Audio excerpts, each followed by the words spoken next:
अथ सप्तश्लोकी मतदानगीता। सञ्जय उवाच निर्वाचनस्य वेलायां मतदानोपयोगितां बोधयन् मतदातारमुवाच मधुसूदनः।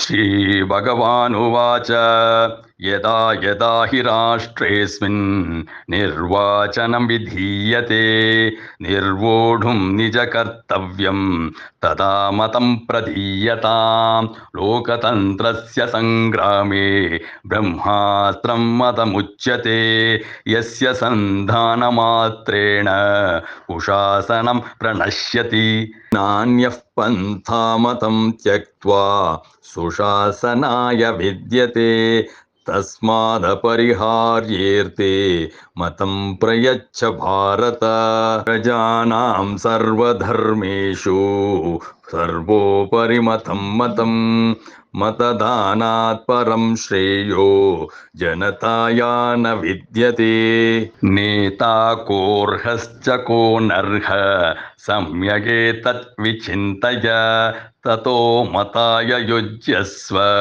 नैवं दोषमवाप्स्यसि याति मतप्रयोगेण लोकतन्त्रं समुन्नीतं तस्मादुत्तिष्ठ वत्स त्वं मताय कृतनिश्चयः त्वं मताय कृतनिश्चयः त्वं मताय कृतनिश्चयः।